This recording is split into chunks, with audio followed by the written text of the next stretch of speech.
ok jërëjëf monsieur le coordonnateur comme ni ñu ko waxee rek dañuy daal di jox kàddu gi madame la première ministre madame Aminata Touré bu ñu jógee ci loolu kàddu gi monsieur Bougane Gueye Dany moom moo koy jël sur la problématique des libertés publiques merci beaucoup.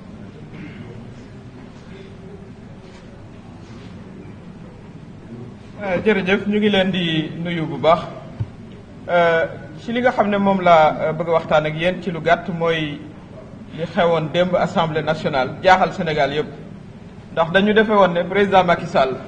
bu bàyyee affaire troisième mandat vraiment stress bi dina wàññeeku waaye dafa mel ni président moom ci stress la ñu bëgg a yóbbu ba février 2024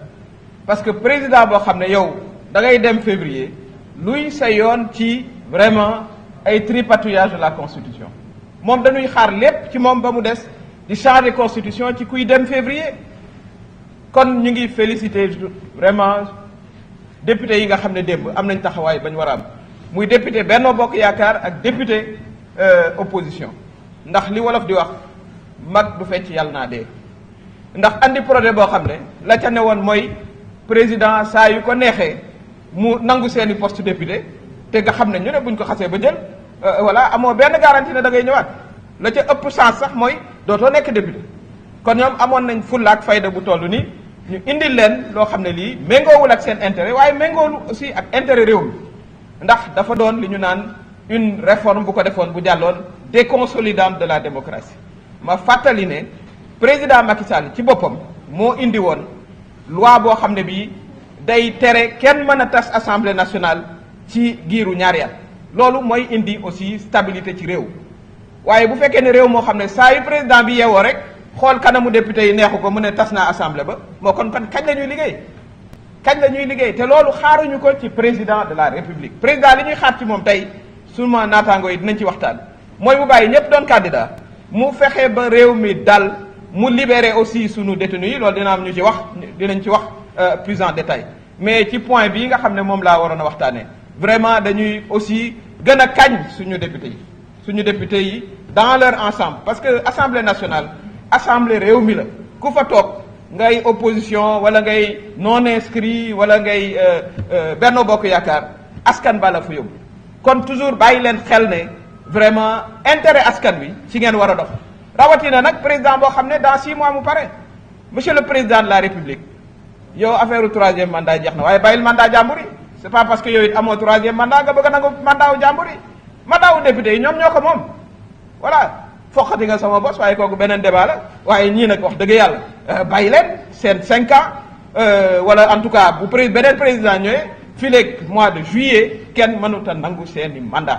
kon jaraw lak député benno yi ak député opposition yi nga xam ne nanguwu leen loo xam ne kenn waru koo nangu asgor nag doo nangu loo warut a nangu kon ñu ngi leen di féliciter di leen kañ di wax président Macky Sall mu génnee vraiment loxoom ci constitution bu muy bëgg a voilà caxatee te dans 6 mois ci lay dem li ñuy xaar ci moom mooy li ñu wax mooy vraiment mu dalal réew mi génne stress bi nga xam ne permanent bi mu bëgg a dugal réew mi loolu kenn mënu koo nangu kon ñu ngi féliciter député yi ci wàllu woowu te la mu war a def moom xam na ko mooy mu def ko problème yaa ngi fii bari bay bëgg a dee voilà na 6 mois yi nga xam ne moo ko dese ci bopp réew mi mu liggéey lam ca war a liggéey nanu ko waxee su ma naataangoo yi dinañ ñëw ci yeneen points yi parce que amoon nañ ñetti points ci suñu plateforme bu ko defee vraiment en février mu teg dossiers yi dem noppalu waaye affaire constitution article 87 ak xaw ma beneen ban article kooku yoram newatu ci na bàyyi février kii ñëw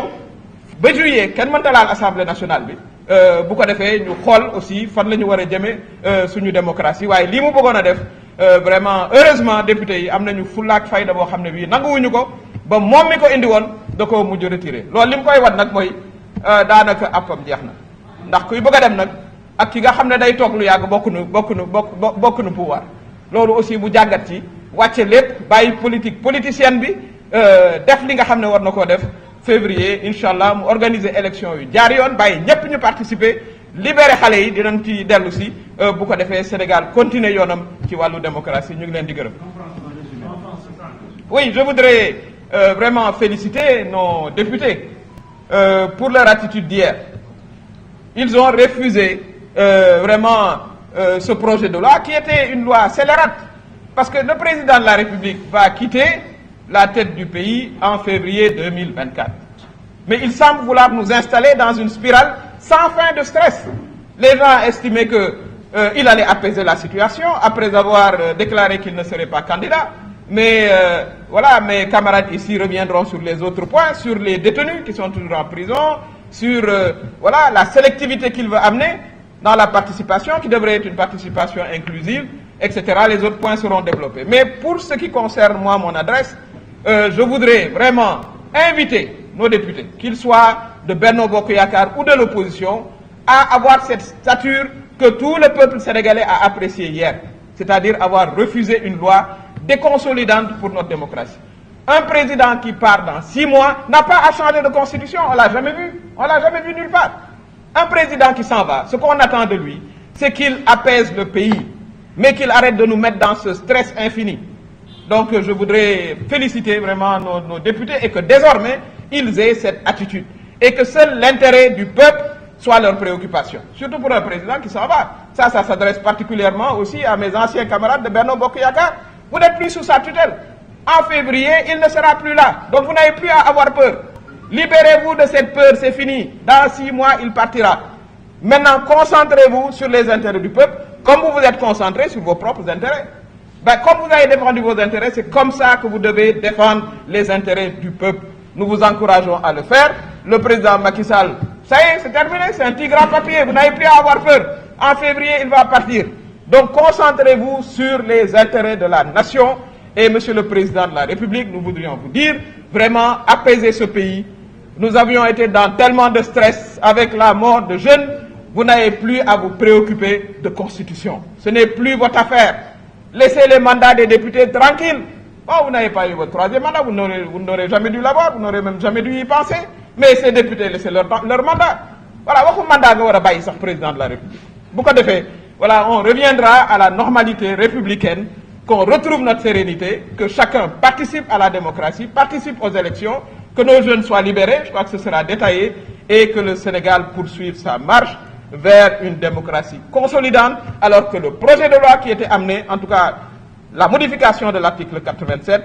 œuvrait dans le sens d'une déconsolidation de la démocratie. Et ça, il est heureux que nos députés ne l'aient pas accepté. Je vous remercie.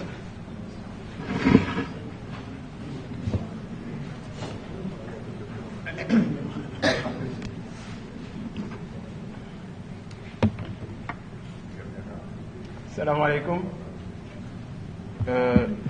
ñu ngi leen di remercier bu baax d'abord remercier leader yu F24 yi nekk ci jot